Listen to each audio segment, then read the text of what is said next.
you that the subject inside wasn't able to be removed for a very long period of time because he was burnt beyond recognition.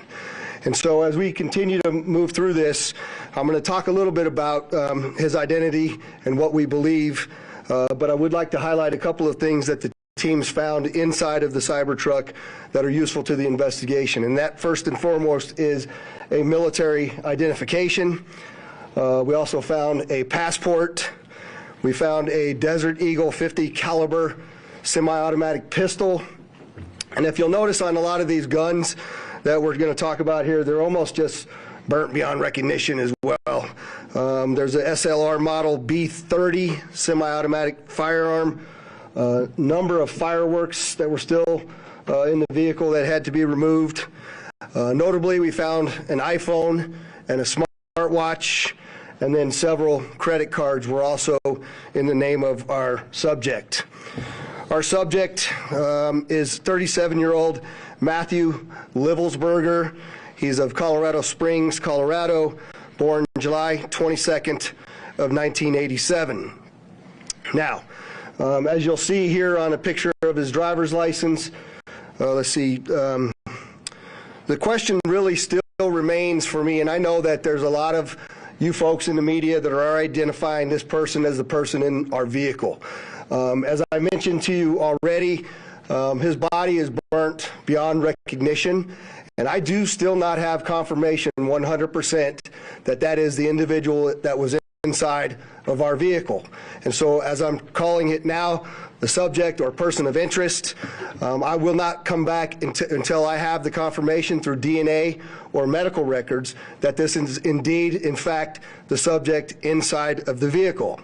Now, further complicating this identification of this individual, we also discovered through the coroner's office that the individual had sustained a gunshot wound to the head prior to the detonation of the vehicle.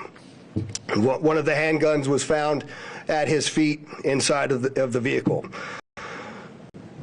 Obviously, in how we're trying to identify him, and I'm feeling comfortable to give you this information, is a tremendous amount of substantial evidence to include he rented the Turo vehicle.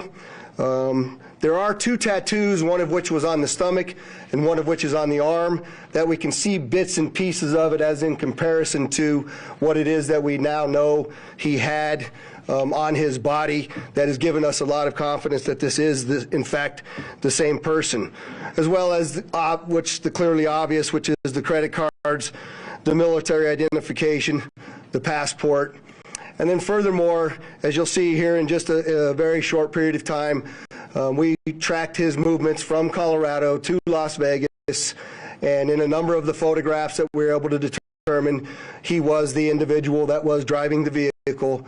And also, I'd like to iterate this point to you, we still have only ever seen him in this vehicle, and we're not aware of any other subjects involved in this particular case. Now, I would like to acknowledge a couple of things because I know what's going on in the social media world, and there are a number of things in this case that are similar to the attack in New Orleans. We do know that our subject here served in the military. In fact, he is a current member of the military. Both of the subjects served at Fort Bragg, North Carolina. What we do know about that is it's a very large military base, and we have no record that they served in the same unit or even at the same years at Fort Bragg, something that continues to remain under investigation. I also know that they both served in Afghanistan in 2009. We don't have any evidence that they were in the same province in Afghanistan, the same location, or the same unit. Again, something else that remains under investigation. And we also know, of course, that they both used the rental company Turo to rent their vehicles. As far as his military background, it's been confirmed by DOD that he was indeed in the United States Army. He was also a Green Beret operations sergeant who spent most of his time at Fort Carson, Colorado, and in Germany. He was on approved leave from Germany, where he was serving with the 10th Special Forces Group. He was also previously in the National Guard and the Army Reserve. I'd like to point out to you that through exceptional joint investigative effort, we've gotten to a place where we believe we can show you his route to Las Vegas from Colorado, and Carlos will put up the map there for you. And we know that he rented the Cybertruck in Denver on December 28th. We tracked his movements through the Tesla charging stations to Monument, Colorado on December 30th. On the 31st of December, the truck was charged in Trinidad, Colorado, Las Vegas, New Mexico, and Albuquerque and Gallup, New Mexico. On January 1st, the truck was charged in Holbrook, Flagstaff, and Kingman, Arizona. We last tracked the truck in Kingman at 05:33 yesterday morning. The truck was first spotted in Las Vegas at 7:29 a.m. yesterday. And Carlos will pull up a picture of the truck pulling onto Fashion Show Drive here. And that picture was observed at about 7:34 a.m. We know that he pulled into the Trump Valet, and I believe we have a video of that. You can see the Cybertruck highlighted there.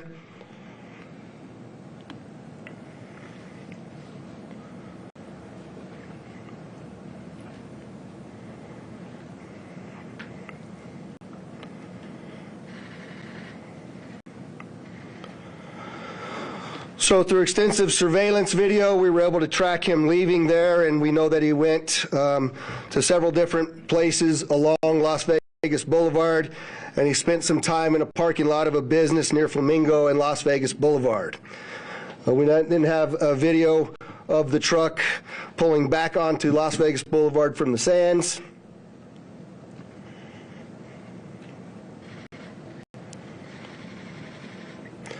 You see that there? That's north on the boulevard from Sands at 8:39, where he then immediately heads to the Trump Hotel, pulls into the valet area, and as of course you all know, the explosion occurs within 17 seconds of his arrival at the valet. There's some additional investigative updates that are going to be provided to you by a couple of the other speakers here, the first of which will be our Special Agent in charge of the FBI local office, Spencer Evans. Spencer? Good morning. My name is Spencer Evans. I'm the Special Agent in charge of the FBI's Las Vegas Division. As the Sheriff mentioned, we've been working through the night with our partners, the Las Vegas Metropolitan Police Department and other agencies, to gather all the facts and determine a motive to what was initially reported to the FBI as a bombing incident, to which our Special Agent bomb techs and others responded. Obviously, we're always concerned in these sorts of events to ascertain what the motive is. We understand that's everybody's at the forefront of everyone's thoughts. And so looking into exactly what the motivation is remains our #1 priority. This is why the FBI's Joint Terrorism Task Force has been brought into play. The Joint Terrorism Task Force, most important part of that acronym is joint.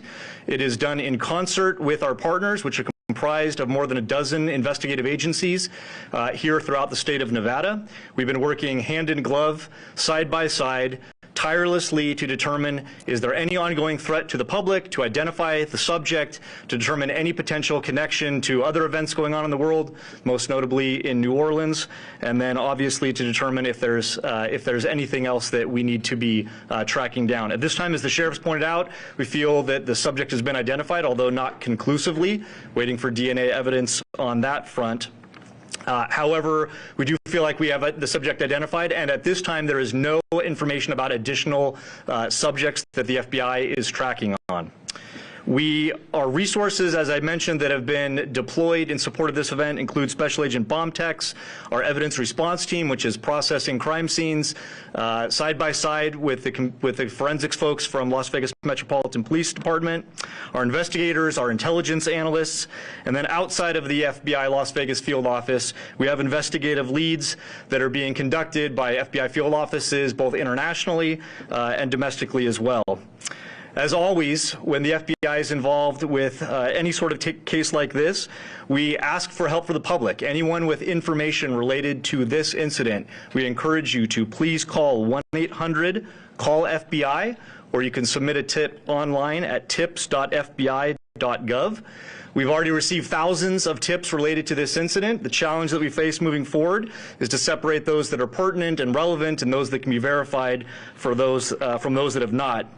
For example, one of the tips that we received just today relates to information alluding to this subject's personal experiences related to his time and activity in the military. Again, that's unverified and uncorroborated, but one of many tips and leads that we will be following up in the days that come. If you have any additional information, again, encourage everyone, 1-800-CALL-FBI or submit it online, tips.fbi.gov.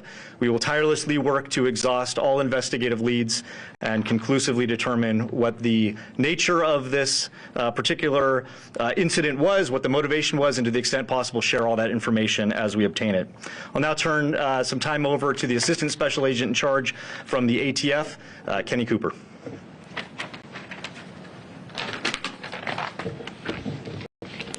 Good morning, everybody. My name is Kenny Cooper. I'm the Assistant Special Agent in charge of ATF San Francisco Field Division. ATF is bringing our expertise in post-blast investigations and our crime gun intelligence to specifically assist in this investigation. I will tell you that our Special Agent bomb techs are working with FBI and with Las Vegas Metro and sifting through that post-blast debris to find components and investigative leads that will derive from that evidence process. We're too early into that investigation process to give any determination as far as how this device was initiated. I will say that we do know that the components primarily consist of fireworks, mortars, aerial shells, and are all consumer fireworks. Nothing commercial grade has been discovered at this point, and we've identified some fuel enhancers like the Coleman fuel and VP racing fuel and some explosive targets that can be purchased at any sporting goods store. We've also, as the sheriff mentioned, we've identified 2 semi-automatic handguns recovered from the Tesla. We have successfully traced those firearms, and I can tell you that Matthew Livesberg lawfully purchased both of these firearms on December 30th, 2024. We have agents following up those investigative leads. We know exactly where those firearms were purchased, and we will share any developments from those leads as they come in. Thank you.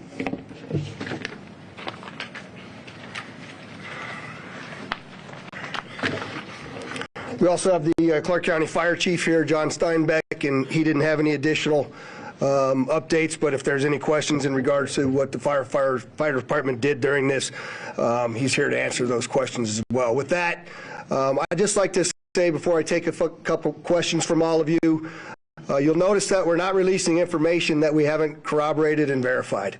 We're very well aware of all of the things that are going around on social media. But that's just the way we're going to conduct this investigation. We're not putting it out until we can tell you for a fact what information it is that we're putting out. And so we're going to continue to do that, but I'm also confident to tell the Las Vegas community and this great nation that we don't believe there's any further threat from this subject or anybody associated to him here in Las Vegas. With that, Denise, I saw you had your hand up. If you could just identify yourself, please. Channel 3 in Las Vegas. Did this suspect have any other connection to Las Vegas? Had he ever been here before, or any reason to be here? So the question was, did the subject have any ties to Las Vegas, or had he ever been here before? I do believe we had one instance a number of years ago where he stayed at a local hotel, but we're still trying to verify that information as well. Sir? The David Charles, KLAS TV. There was, you have a gentleman in a Cybertruck, Trump Hotel. There's information that the FBI was in Colorado Springs last night, possibly at this gentleman's home. Any information about why? I think I'll let Spencer answer that question. Yeah, so as I mentioned, the motivation at this point is unknown. We are, as I mentioned earlier, following investigative leads both domestically and internationally as well. And so that includes search warrants and witness interviews, collecting forensic information, and basically trying to compile the facts. And so there's investigative activity taking place literally around the globe, trying to determine what the potential nexus is. But at this time, at this particular moment in time, as the sheriff aptly said, we have to focus on what we know and what we don't know. We know we have a bombing, absolutely. And it's a bombing that certainly has factors that raise concern. It's not lost on us that it's in front of, of the Trump building, that it's a Tesla vehicle, but we don't have information at this point that definitively tells us or suggests it was because of this particular ideology or any of the reasoning behind it. That's the purpose of the investigation that we're conducting, is to get to the bottom of exactly what happened, why, and how. Sir. Tim Caputo with KVVU in Los Angeles. You mentioned the number of similarities between this case and the one in New Orleans. How far in the investigation process do you guys go to try to rule out that they are connected, knowing that you already have a couple of things that seem to connect them together? So the question is how are we working to rule in or rule out any connections to the New Orleans event? And the answer to that is every tip and lead that comes in, every piece of evidence that comes in, we don't discount it, we work it through it. It's an interesting thing during these kinds of investigations that if these turn out to be simply similarities, very strange similarities to have. And so we're not prepared to rule in or rule out anything at this point. There's lots more for us to do in this investigation. We haven't even gotten into the phones or the computers, which are usually very, very instructive and informative to us as we investigate. And we've got a lot more work to do to trace him, to see the stores that he went to rule out anybody else. Lots and lots of investigative work to do, and we're just trying to give you an update on what we know now that is factual. Leo Yamat, AP. Was the gunshot wound to his head self-inflicted? We believe the question was the gunshot self-inflicted, and we do believe it was, since he was the only person in the vehicle, and it occurred immediately prior to the vehicle blowing up. Back there, sir? Yes, sir. Morgan Chesky, ABC News. With the evidence you've seen so far, are you comfortable now calling this a suicide mission? The question is, am I comfortable calling it a suicide mission? I'm comfortable calling it a suicide with the bombing that occurred immediately thereafter. I'm not giving it any other labels. And with the friends and family you've spoken to so far, have they shared any prior red flags? The question is, did we have any of the family members share any particular red flags? Again, I'll go back to what I know is circulating on social media, but none of that has been verified at this point. And final question, real quickly. All the components you found inside the Cybertruck, were they all purchased in Colorado? The question is, were all the components found inside of the Cybertruck purchased in Colorado? And I don't know the answer to that. That's part of why we're doing the extensive part of the investigation. Hi, O'Neill, Associated Press. Can you talk a little bit about the security measures you have in place at the hotel now? So, as you all know, we had just successfully completed a New Year's Eve event where hundreds of thousands of people come to Las Vegas. I've extended our posture just like it is for a New Year's Eve event, where I have thousands of police officers that are working day in and day out. Obviously, dozens and dozens of people that are working on this investigation as well. We'll continue to look at what that security posture looks like, but I'm confident in the safety of our community as we move forward. Go ahead in the middle there. Joe Mueller, Channel 13 here in Las Vegas, ABC. Did Luxembourg have any sort of criminal record at all? And also, do you know when that Turo vehicle was rented? The question was, is there any criminal record? None that I'm aware of. That has not been brought to my attention that he had a criminal record. And I said that the Cybertruck was rented on December 28th in Denver, Colorado. Right here. Hi, Stephanie Price, Fox News. Hi. Hi. Have you guys been able to verify that he checked into the Resort World Hotel the day before this? The question is, do we know if he checked into the Resorts World the day before this? I'm not aware of that information. Sir? Mike Allen, Fox 5 Vegas. You mentioned increased security presence at the Trump International. Is that going to extend further along the Strip, or is it just there? And how long do you anticipate that? The question is generally about the security posture, and that's entirely our entire community, not only Fremont Street and the Strip, but surrounding neighborhoods as well, just to make sure that we have the community feeling that level of safety that they need to feel after an event such as this. Right next to you there. Katie from the Las Vegas Review-Journal. How exactly were you guys able to use the charging stations to track the car's route? The question is, how were we able to use the tracking or the charging stations to track the vehicle all the way through? And I'm not exactly sure how to answer that question just yet. I know that there's some capability by being able to determine that the car is connected to the charger. One of the things that we're looking for is anybody that may have been at the charging location at the same time. We're looking to try to identify them because their vehicles would have also had cameras that would have taped anybody in and around them. We're trying to get people that may have been in the same locations at the same time that have video on their vehicle that could provide that video to us as well. I'll take two more. Go ahead. Again, AP. Can you talk about the damage being contained by the Cybertruck itself, and do you think that plays into whether he was aiming to hurt others, or was it a public suicide? Yeah, the question is about the Cybertruck and the lack of damage to the Cybertruck and containing the explosion. Carlos, if you could put that truck back up there, it might be helpful, but you know, you'll see if you look on the outside of that vehicle, it's hard to tell from that photograph, but other than the windows being gone, that's a bit more disassembled than it was at the scene, and the back area being blown off. There's no evidence of physical damage to the sides of that vehicle, and so the explosion that was in that vehicle sort of vented out and up, but it didn't even damage the glass doors at the trunk. So I'm not sure what that means. I also know that there's a number of unexploded pieces of the things that he had inside of that vehicle, and so I just don't think that it was done as well as he was expecting it to be done. But go ahead. Sofia Rodriguez with Univision Vegas. I was wondering, were you able to recover the video from the Cybertruck, or was that destructive? So the question is, are we able to recover the video from the Cybertruck? And many of you may know that those Cybertrucks contain a tremendous number of cameras. Again, Mr. Musk has sent out a number of his folks that will be arriving here this afternoon with the intent to try to capture the part of that captured all of the video from inside of the truck. Sir? Just quickly, you had mentioned a number of the components in the back of the truck that did not go off. Maybe this is a better suited question for ATF, but when it comes to the rudimentary nature of the bomb, I think we mostly think of a bomb that is connected. This seems like individual kind of incendiary and combustible components put together. Can you speak to how you think this is a bomb, or was it just several pieces of things that might blow up and might explode that were just lit and gone off at the same time? Yeah, I'll tell you, it does appear that it was I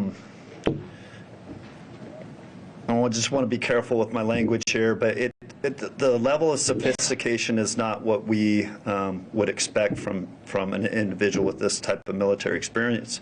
That most of the materials inside that Tesla were fuel to help fuel a greater explosion. But it's too early to answer any question as if there was sophisticated connectivity to those components to make it ignite in the way that it did. All right, there was one last hand over here. I'll take your last question. Or maybe this is for Special Agent Evans, Mike Carter, Newsmax. Any idea if the suspect has been in touch with any outside terrorist groups? Has this investigation extended globally? The question is, do we know whether the subject's been in touch with any outside terrorist groups, or if it's been investigated globally? And Spencer, you want me to? Okay. So the question about whether it's being investigated globally, absolutely. Like I said, we're running down investigative leads around the world. No information that we're aware of right now that connects this individual to any terrorist organization around the world. But that's obviously the thrust of the investigation, is ruling out that there's any sort of terrorism nexus, and then again getting at what the ideology is. We appreciate you all coming, and we will be back before you when there's substantial updates to provide to you. Thanks for all your great work.